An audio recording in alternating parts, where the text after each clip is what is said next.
Salut Mathias, merci de nous accorder un moment. Salut Martin, merci à toi. Est-ce que tu pourrais te présenter s'il te plaît? Avec plaisir. Donc, je suis Mathias Leopoldi, j'ai 29 ans. Je suis le cofondateur de Julaya. Donc, on est une fintech B2B. Notre mission, c'est digitaliser les transactions des entreprises en Afrique de l'Ouest et plus globalement en Afrique. On est présent en Côte d'Ivoire, au Sénégal et tout récemment au Bénin. On a une équipe de 70 personnes et on va dire que dans notre pool de clientèle, on va accompagner de la moyenne à la très grande entreprise pour leur donner accès aux nouveaux wallets de paiement, donc Orange Money, MTN, Wave, etc. Ok. Si tu me l'expliquais avec des mots, des entreprises que je connais peut-être en France ou en Europe, Ok. comment tu me l'expliquerais? Donc pour expliquer, par exemple avec la France, on serait entre un Conto et un Spendesk, puisque notre clientèle est plutôt celle de Spendesk, donc des entreprises assez formalisées, pas des freelances. Et en termes de technologie, de paiement, on va dire que c'est comme si on utilisait en France Conto pour payer les salaires des gens sur Lydia. Imaginons qu'en France, il n'y avait qu'une personne sur 5 qui avait un compte bancaire, mais 8 personnes sur 10 qui avaient un compte Lydia. Donc du coup, les entreprises auraient besoin de payer les salaires sur Lydia. Et si Lydia ne parlait pas aux banques ou ne parlait pas, par exemple, à Conto, il faudrait une entreprise en intermédiaire pour faire ce dialogue technique. Comment tu t'es retrouvé à monter une fintech ici en Afrique de l'Ouest? C'est assez serendipité, je dirais. J'ai fait un stage en Afrique de l'Ouest, au Mali, au Burkina, et de fil en aiguille, voilà, j'ai connu le marché. 1 an et demi après avoir travaillé pour cette haute fintech, j'ai voulu monter une boîte.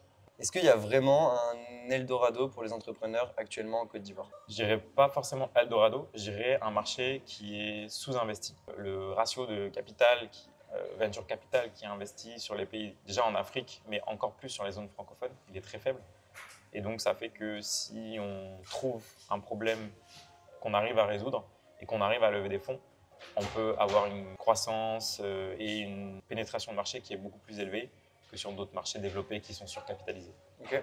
Ça, c'était une réponse assez macro. Ouais. Si on essayait d'y apporter une autre réponse plus micro en termes de 0 to 1, de comment tu adresses ta solution auprès du marché, quelles sont les principales différences avec, par exemple, un marché français ou européen et quels sont les avantages et les inconvénients?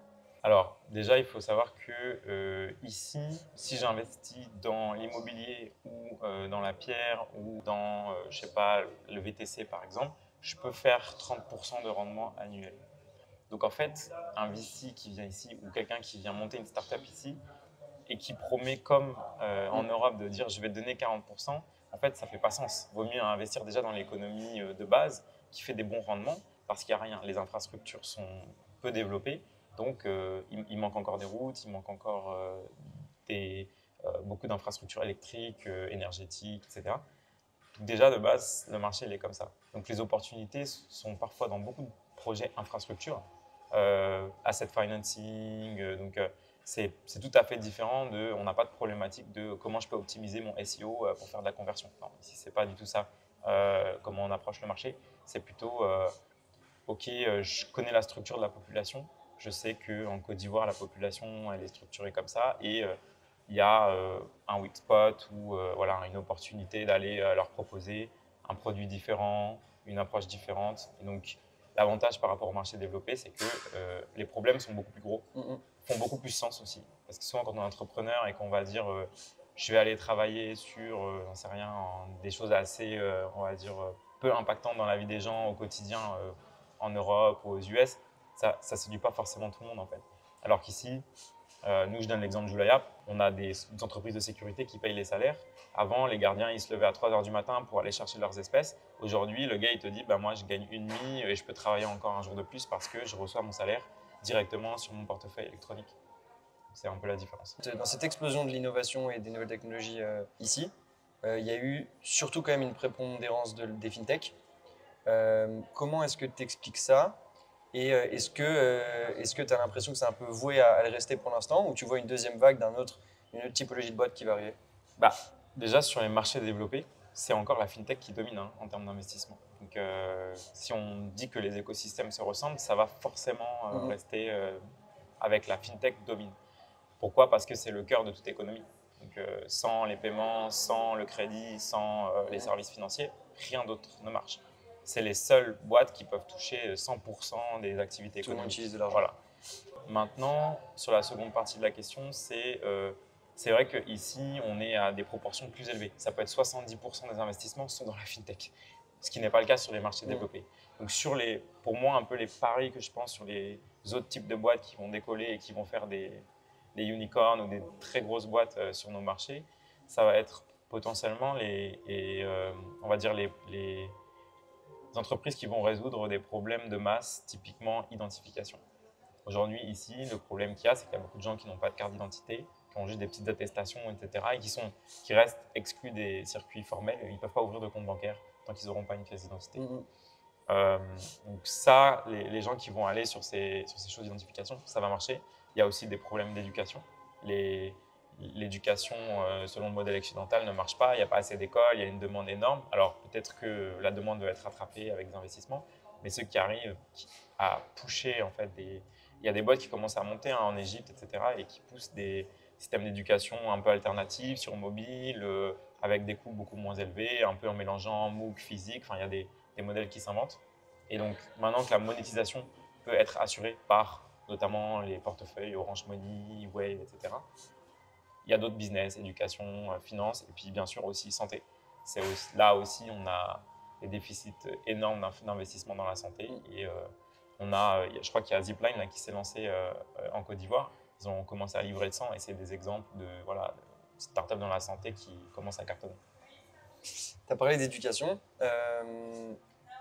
En France et en Europe, on a parfois, nous aussi, du mal à former les gens à ces nouveaux métiers des startups. Ici, je suppose que déjà qu'il y a un manque d'éducation globale, ça va être encore plus dur. Comment tu fais pour recruter sur des métiers Ops, Customer Success, Sales? Est-ce que tu es obligé à chaque fois de les former? D'où ils viennent ces talents et comment tu en fais des talents? Chez Julaya, à la base, c'est sur nos talents, on va dire, key people. On veut avoir des doubles cultures. Parce que justement, ici, il n'y a pas eu assez de startups encore. Je pense que l'année dernière, pour donner une stat, nous, on a levé 4,3 millions en equity. On a communiqué sur 5, mais il n'y avait que 4,3 millions en equity, il y avait de la dette. Ça représentait plus de 15% de toutes les levées de Côte d'Ivoire, juste avec 4 millions d'euros. Donc l'équivalent aux US, ça voudrait dire que j'aurais levé 1,5 milliard. C'est un peu l'équivalent. Donc il n'y a pas assez de... Les écosystèmes sont trop récents. Et on le voit plus sur l'écosystème nigérian, kényan, où là, tu peux commencer à aller chercher sur les marchés locaux parce qu'il y a du talent qui s'est créé. Donc nous, ce qu'on dit, c'est on veut double culture, quelqu'un qui connaisse la startup, on va dire, globale ou occidentale, mais qui aussi connaisse les réalités locales. Pas forcément qui ait la nationalité, mais qui ait vécu longtemps sur le marché ou sur un marché similaire. Sénégal, Côte d'Ivoire, c'est des marchés qui se ressemblent assez. Bon, les gens vont dire non, au Sénégal, c'est très différent, mais il y a des structures de marché qui sont assez similaires. Donc, du coup, première approche, c'est d'aller chercher un peu des ripates. Nous, on a fait ça. Et de leur montrer qu'il y a des opportunités, qu'aujourd'hui, on peut très bien vivre en Côte d'Ivoire, au Sénégal, quasiment avec les mêmes standards de vie qu'à New York, à Paris, à Berlin ou autres. Et la deuxième chose, c'est d'aller chercher dans les autres startups. Donc, pour l'instant, ce n'est pas encore un vivier important, mais il commence à y avoir du poaching, etc. Nous, je n'ai pas cité, mais on nous a déjà pris des profils. Et nous, on est aussi allé chercher d'autres profils dans d'autres startups. Voilà. Gros challenge. Et comme tu disais, dernier point, donc la formation. Nous, on essaye d'investir. Le problème de la formation, c'est que c'est limite une startup à part entière. Et donc, le faire pour ses propres ressources humaines, il y a un côté coaching important, mais former de 0 to 1 ou de A à Z, c'est très compliqué et le temps est trop compté pour qu'on puisse le faire. Donc, pour l'instant, cette stratégie, peut-être quand on sera beaucoup plus gros, on pourra le faire, mais aujourd'hui, ce n'est pas possible. Hyper intéressant. Quand on monte une startup à Paris ou à Londres et qu'on pitch devant des VC, la finalité, c'est quasiment toujours la même, c'est pouvoir être sur un marché global, être utilisé dans un maximum de pays dans le monde. Quand on monte une boîte comme toi, ici en Afrique de l'Ouest, c'est quoi la finalité? Est-ce que c'est un maximum de pays d'Afrique? Est-ce que c'est une zone type Afrique de l'Ouest? Est-ce que c'est une typologie de pays, genre d'autres pays émergents? Dans le meilleur plan à 10 ans, c'est quoi le plan? Je pense qu'il y a plusieurs stratégies possibles. Il est clair qu'on ne peut pas rester seul sur son marché, sauf si on est au Nigeria, ou peut-être Kenya, Égypte, Afrique du Sud, où les marchés peuvent se suffire pour créer une entreprise qui fait plus de 100 millions de dollars de chiffre d'affaires. On va dire que c'est un peu l'étape, la milestone où on dit si tu ne peux pas atteindre 100 millions de dollars de chiffre d'affaires, tu n'es pas finançables par venture capital, en gros. Même si on a beaucoup qui ne l'atteignent jamais et qui ont quand même reçu du venture capital, mais disons que c'est un peu la base. Voilà.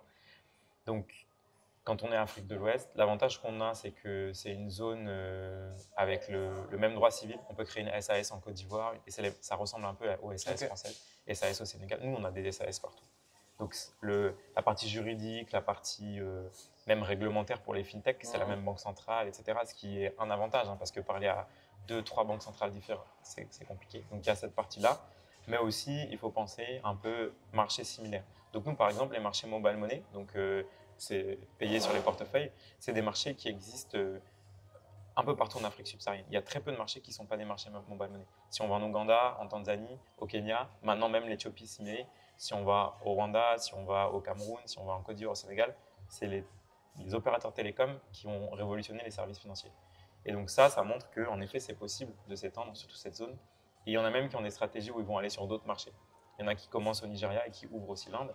Il y en a qui commencent au Nigeria, qui ouvrent le Mexique et qui disent qu'en fait, il y a un parallèle dans les marchés émergents et les structures des économies aussi sont assez similaires pour qu'un produit avec quelques, on va dire, localisation, amélioration locale puisse marcher sur plusieurs marchés. Et les économies se ressemblent. Donc ça, c'est une stratégie. Et la deuxième, c'est de dire, il y a tellement à faire sur certains marchés que je peux aller dans la profondeur sur le marché. Et donc, je vais commencer par un service et après, je vais faire du bundling, du complément et aller faire de la profondeur sur mon marché. Je commence par le paiement, je fais du crédit, par exemple, pour la fintech. Où je donne un exemple, notamment dans l'éducation. Il y a une boîte qui s'appelle Studely. Ils ont commencé, j'ai été incubé avec eux, donc je les connais pas mal, avant d'Innov. Ils ont commencé par faire de la caution bancaire pour étudiants, en fait, qui voulaient venir étudier aux États-Unis, au Canada ou en France, et qui avaient besoin d'une caution bancaire, et donc ils le faisaient pour eux. Et maintenant, ils sont devenus néobanques.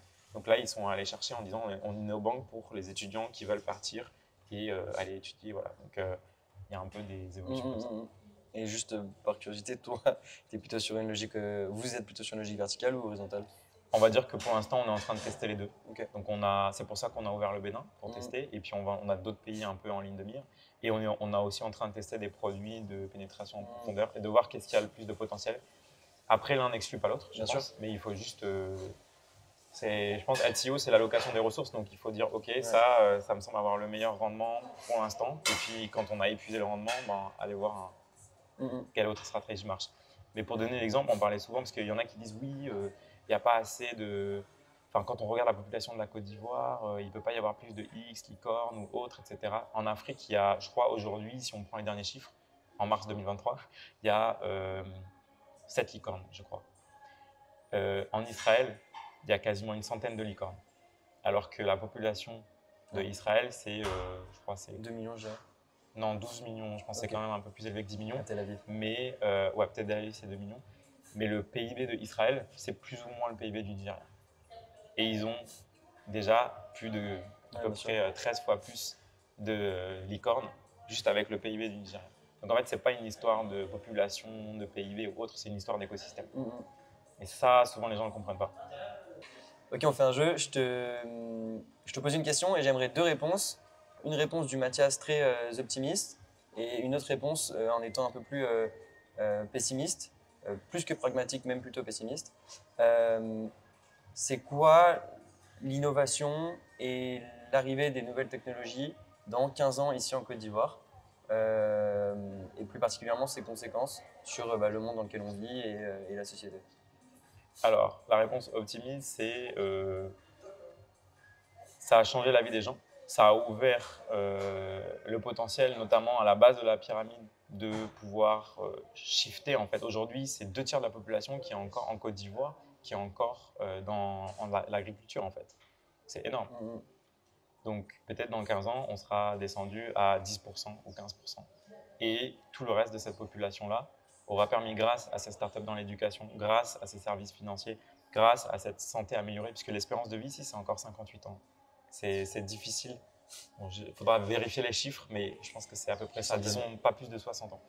Donc, le système de retraite ici, il est excédentaire parce que les gens n'accèdent même pas à la retraite. Donc, en fait, je pense que dans 15 ans, on pourra avoir un système où, grâce à la technologie et notamment aussi aux infrastructures qui y sont liées, pas forcément juste du cloud, mais aussi des infrastructures télécom, peut-être L'accès à l'Internet par satellite, on parle de Starlink, on parle etc. Je pense que ça va beaucoup changer. On aura des gens qui feront totalement autre chose, leur vie aura changé et dira moi il y a 10 ans j'étais planteur et aujourd'hui je suis intégrateur ou développeur ou autre chose. Le Mathias pessimiste, c'est ces pays n'arrivent pas à investir assez, à attirer assez d'investissements. On repart dans une sorte de spirale un peu pessimiste sur en fait en Afrique il y a beaucoup plus, il y a trop de guerres, il y a trop d'instabilité politique, etc. Et en plus, en contrepartie, les pays qui investissaient, notamment, je disais là, les gens deviennent, passent de planteurs à producteurs, à développeurs. Imaginons en fait l'impact peut-être de l'intelligence artificielle fera que en réalité les développeurs ils resteront encore dans les pays développés parce qu'ils seront augmentés par l'intelligence artificielle et en réalité ici les gens ne seront pas capables d'avoir le niveau d'un développeur d'un pays développé parce qu'ils n'utiliseront pas les techniques d'intelligence artificielle.